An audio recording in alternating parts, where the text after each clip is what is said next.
Hey everyone, Matt Pisarcik from RazorEmporium.com coming at you today for a double-edged discourse. I am so excited.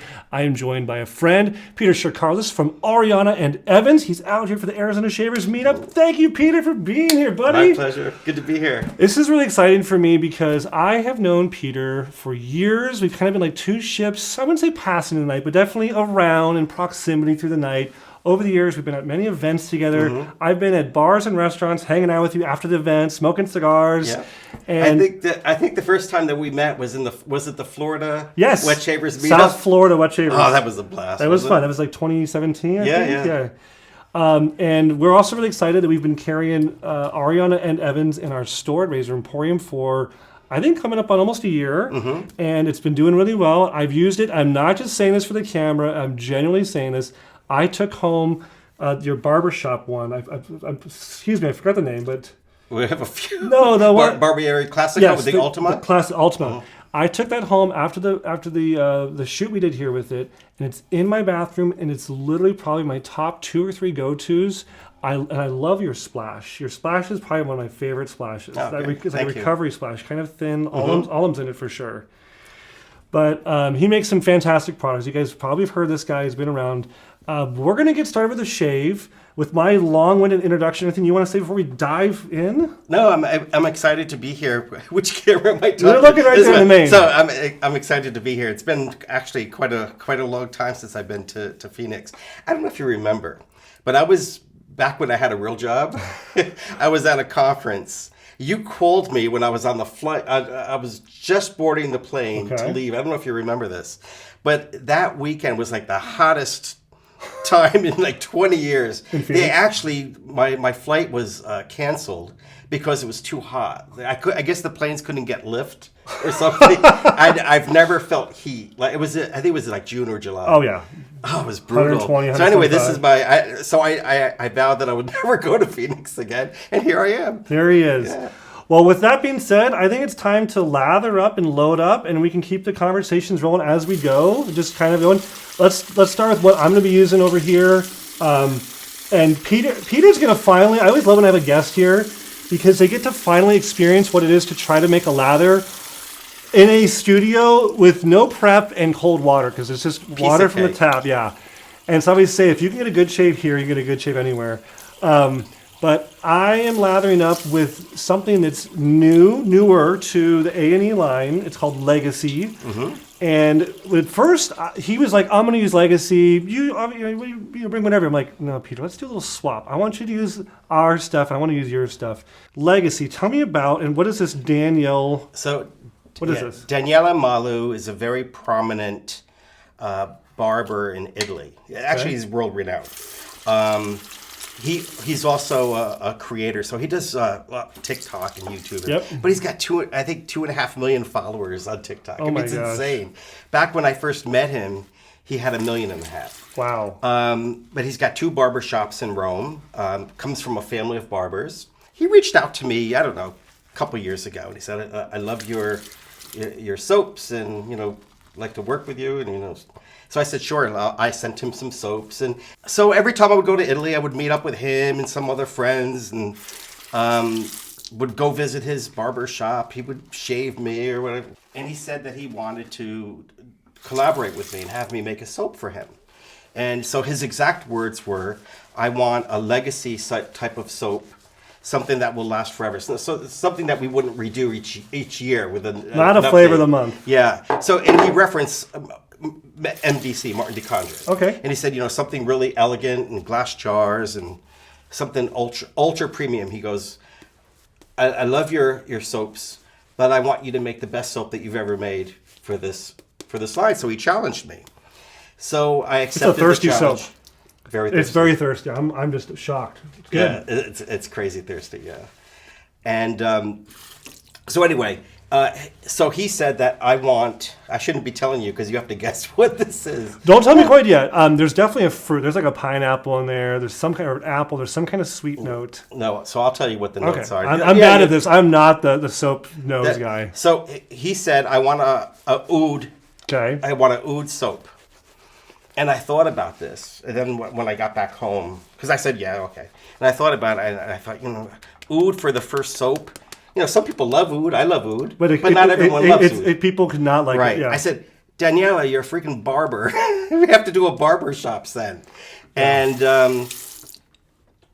then I came back to him. I said, why don't we do both? Why don't we create a barbershop scent with oud? So anyway, so that's how it. I guess I worked on this for 6 months or so. You've done good. I could keep on adding water, I think, because it is so thirsty. You can't drown it. You can't add enough, but you can see how much, how hydrated it is and how thick it is and how it's got this, I always say the slap test. You should put a slap and get those peaks to kind of come up. And there's lather for days here. I didn't even touch the surface. I mean, you could probably have this for 9 months, 6 months Maybe longer. Maybe longer. Couple lifetimes. Of regular usage. So it's definitely a high quality product. And Peter is, I'll be happy to say, Peter is like saying, like, you wouldn't believe it, it's like a $42 soap. People will pay for quality. We've been carrying Castle Forest, we carry MDC. People love quality, and like you said, the presentation's phenomenal. It's a beautiful box, beautiful packaging, great label, and it smells fantastic. And guess what?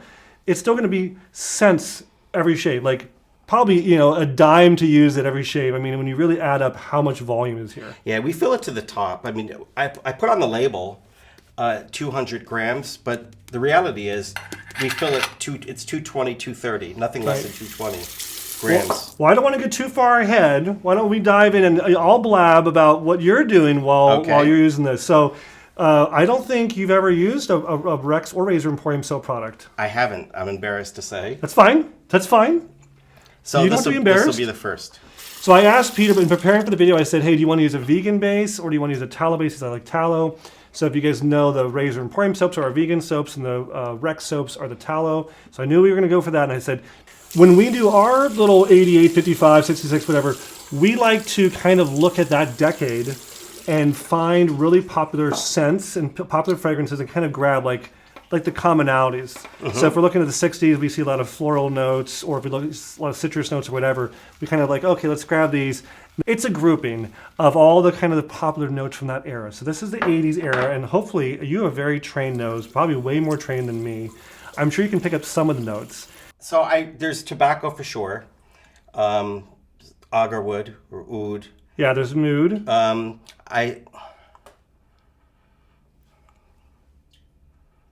Is there a citrus at the top, maybe a bergamot? Or... Yes, you got the bergamot. Yeah. So yeah, and there's some musk in there, I think. Yeah, for sure, musk. Yeah, musk. 80s, it's got to be some musk. It's a ambery. Yep, you got it. He's got it, guys. I'm gonna grab this blade from way over here. Peter's gonna lather up. Let's see his lathering skills with a cold face with cold water. This is the real test, guys. This is like the ultimate test. Can you lather? I like to lather where it's very pasty initially. Everyone's got their own thing. I've seen it all. But then I gradually add water to it. Okay. Like I said, two magicians sharing their secrets, trying to outdo each other now. Well, another thing we were talking about before we started shooting was, in this community, to be egotistical or competitive with another maker, I think is so trite and so beneath all of us. Like, Peter makes soaps, we make soaps. I'm actually really excited to use this product, and I've said I love using it at home. I think there's so much variety. And I think there's the customer out there, the guys watching this kind of stuff, they don't just have one soap in their bathroom. They don't just have... Variety is the spice of life. That's right. And as a hobbyist, you want to enjoy the different products out there. Right. Because they're all different. There's a lot of great artisans. Tons. But each one, kind of has their little niche or specialty. Yeah. While he's doing that, the brush you're using, I know we kind of showed at the beginning. I think it's what is it? Paul Trotter? It's Paul's. He does beautiful work. Yeah. So this is a Paul Trotter brush. We love Paul. Yeah. Paul and I met him at the Idaho Falls meetup, and he made a brush for me shortly thereafter. They loved his brushes, and we also connected on music. He's a guitar player as well, so we're talking. Oh, is he? Swapping stories, and he's a really talented guy. I'm just using the plain old Razor Emporium Badger brush with amber handle. So your soap, look at this. It can hold water too. Yeah, it's a thirsty one as well. I like thirsty soaps. I do as well. Yeah. Looks like a pretty good lather you got there. Yeah, we're ready. One more time. Nice. For the razor today, I grabbed this all from Peter's bag. I was like, I'm using your stuff. This is Peter's Ariana Evans safety razor, and looks like it's a dark kind of black finish. And it fooled the razor guy over here. I was like, how do you open this? What's the combination? It's actually a push button.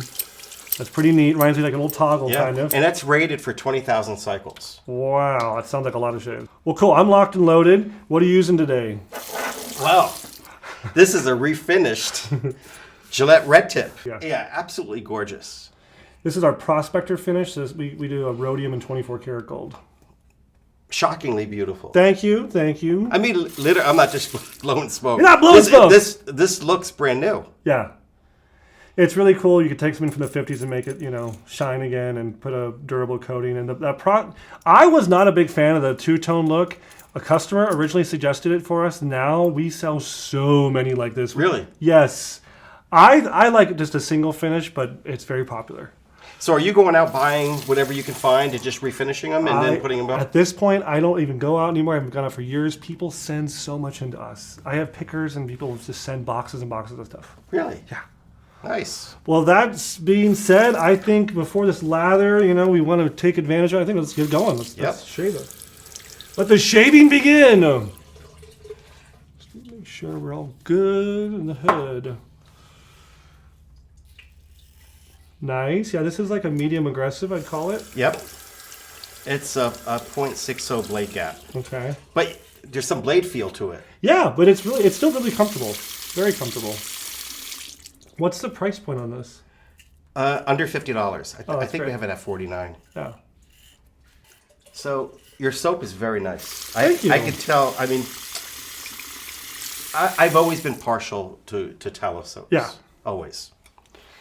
And are all of yours tallow as well? no, so I have the Barbieri Di Famiglia line, which is the VR2 base. Some people it's actually I think our slickest soap. It doesn't hold quite as much. It holds a lot of water for a beginner. I mean, comparable to tallow-based soaps, but not quite as much water as like what you have or Ultima. Okay. But it holds a lot of water. Well, I'm a little curious myself on some of the origin stories of Peter. I always like to ask our guests, how did they get started with wet shaving? Why are you in this industry? Tell us kind of the Peter story. So, I was a hobbyist, just like you guys. Okay. I caught the bug really quick. I jumped in that rabbit hole and I never got out. And I just stopped counting soaps at 180. Oh my gosh. But I'm not kidding you. I had soaps in my luggage. I had soaps. I had soaps everywhere. I had soaps.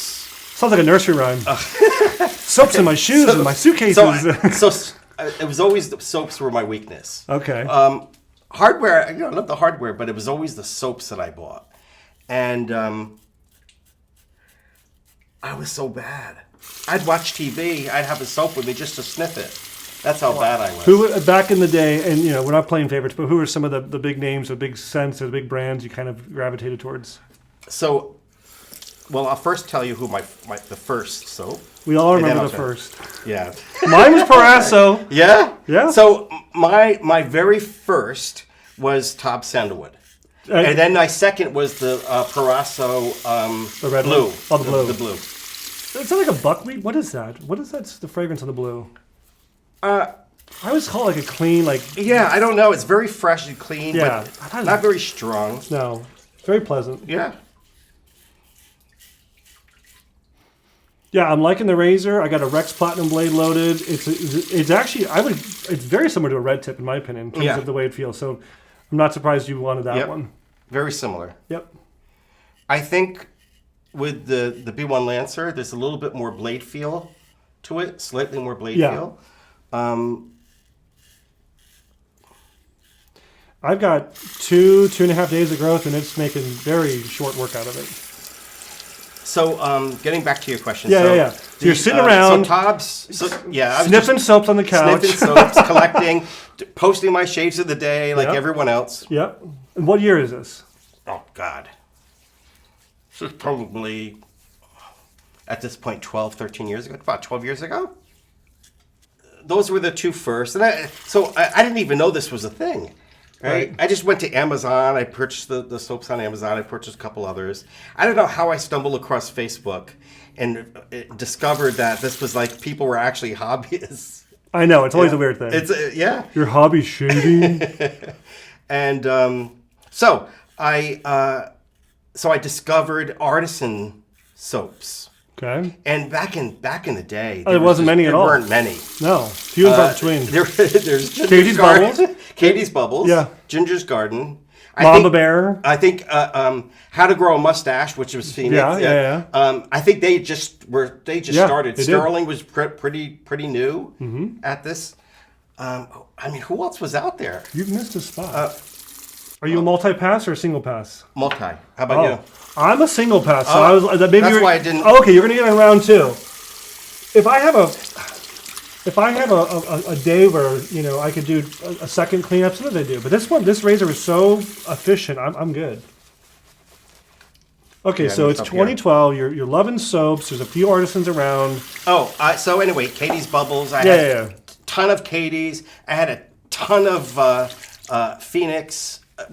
How to Grow a Mustache. Yep. You remember they had the giant cans? Yep. I still have a couple of those. Yeah, me too. Then I discovered, I think maybe a couple years later, Cold River Soap Works became my favorite. I just loved Larry's work. In fact, his soap was really the inspiration. So when I started, I knew I wanted tallow. I knew I wanted goat's milk. I knew I wanted lanolin with my very first soap. So you basically said, like, what's the greatest hits of all the stuff I like? And that's how the inspiration for your own brand kind of came around? Like, hey, I can do this too? So the way that started was I had all these soaps, as I mentioned. I stopped counting at 180. My daughter said to me, Daddy, you have too many soaps. Why don't you open a business, a store, and sell them?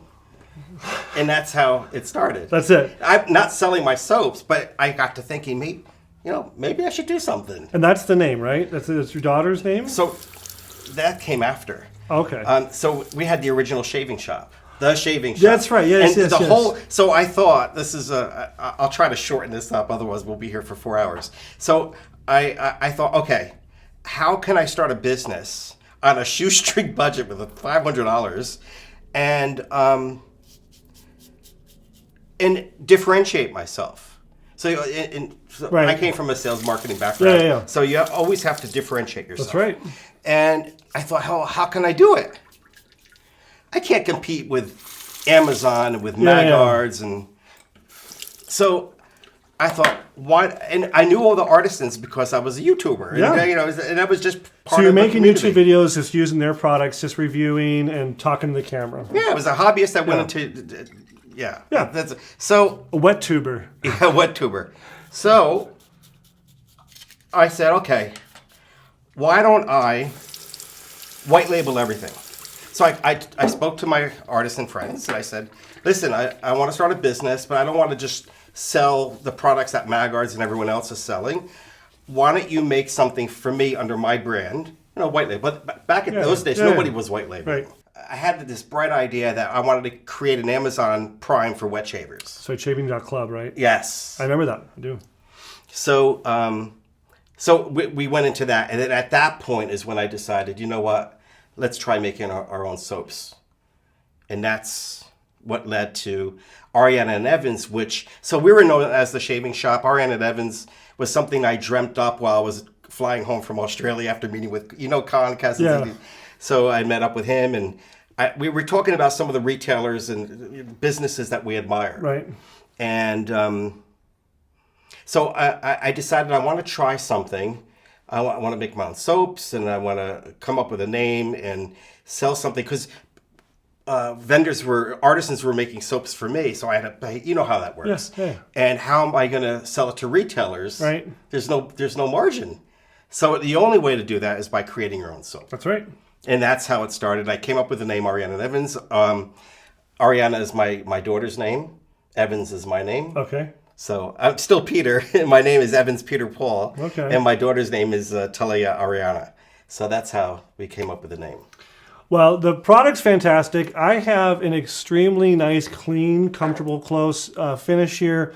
I threw on the splash, and it reminds me very much of the Barber Ultima Classico splash, that same kind of consistency. I love this kind of milky, alum-y kind of, that's like my absolute, because, down here I have some other little products. One of my other, where is it? One of my other favorite go-tos, there it is the Parasso. I've always been a big proponent of this guy, but sometimes it's a little bit too heavy, a little bit too kind of milky, greasy feeling. This is the perfect balance between kind of this and a traditional splash. So I love this. It went on great. It smells fantastic. But did you finish with your splash? I didn't. He's got to finish with his splash. We're blabbing. This is a bad habit I have. Dude, I tell you. Much. And this is these videos. They go like this. We're sitting. We do all this prep work, and before you know it, it's just bam, done. And he even did 2 passes. Yeah. But this has been fun. Looking forward to the meetup. The meetup is actually tomorrow. Very nice. Basic splash. I need to learn how to make this. I have to get you a couple drinks and you figure out how you do this. Yeah, this is good. Quite easy. Okay. Well, this has been an awesome time, Peter. Thank you so much.